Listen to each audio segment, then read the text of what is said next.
On May 31st, thanks to the leadership of State Representative Lamont Robinson and Senator Melinda Bush, the Lead Service Line Replacement and Notification Act passed out of the Illinois General Assembly with bipartisan support. And in August, Governor Pritzker signed it into law.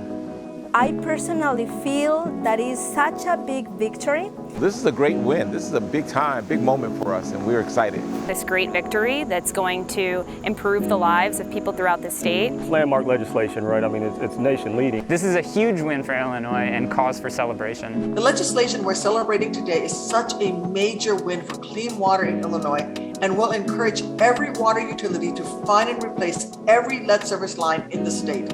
At the national level, we're hard at work on this issue as well. My Drinking Water and Wastewater Infrastructure Act was included in the bipartisan infrastructure deal that passed the Senate and would provide funding to communities across the country to improve our drinking and wastewater systems. Sometimes people think clean drinking water issues only impact certain communities, or they hear about crises that happen in other states. The Flint, Michigan crisis reminded us once again that clean drinking water for everyone needs to be a top priority. Experts tell us that no amount of lead in drinking water is safe to consume.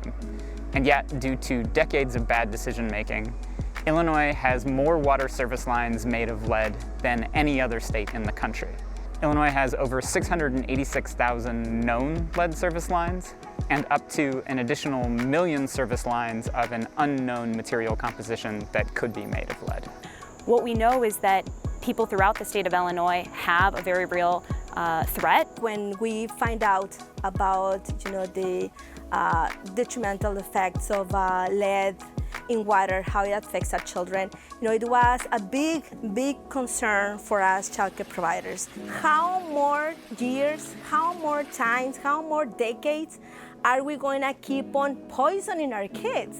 This legislation is such a big deal because it tackles so many lead service lines and it does it right. It requires every water utility to find and replace every lead service line in the state. And it bans a dangerous practice known as partial lead service line replacement, which can actually elevate lead in drinking water. When we started thinking about the language of the bill, there were several great minds that sat together to talk about how we bring opportunity to those communities that have been affected the most by lead service lines. When we think about, implementing this work in an equitable manner, we have to think about where are the lead service lines located. This is an environmental justice issue. Black and Latinx Illinoisans are twice as likely as white Illinoisans to be living in municipalities with nearly all of this toxic infrastructure. I think we have a very good chance, to start spreading the word. Yeah, we can start with childcare providers because we have direct contact with a lot of families. Educating these families, letting them know, the lead in water is not just a problem in the houses of childcare programs.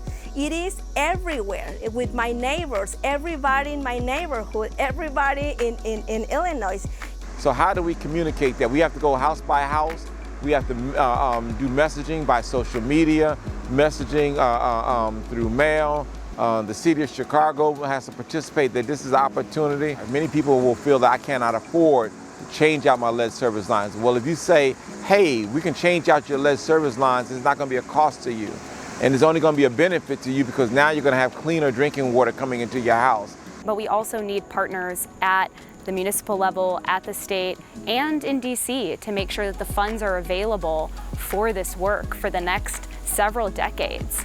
I'm also excited that our president has included lead service lines into his infrastructure bill. So we know that the money is there to pay for this. We have a real opportunity to create thousands of good-paying jobs in every part of the state by tackling lead in drinking water and our water infrastructure. Our vision was training opportunities to bring people into be those pipe fitters that can change out lead service lines. And so this opportunity is enormous. The costs of inaction and not addressing the lead and drinking water crisis that we could have in Illinois far outweighs the costs associated with taking action, and the costs that we're already seeing, whether it's to our healthcare system, our education system. And so this is transformation, because now we are going into the same communities that have been largely affected by lead and saying to them, hey, this is an opportunity for you to participate in remedying the problem. Illinois, by passing this legislation and passing this mandate, has an opportunity to be an example for the rest of the country on, how to fix this problem, do it right, and prioritize people. The time to fix the roof is when the sun is shining, right? So as long as the state is serious about this implementation and moves it along in a meaningful manner, I think we're in a position to be a strong leader on this work. This is not about money. This is about the health of our children, the health of our community, and what is going to cost more, to treat them or to take action right now.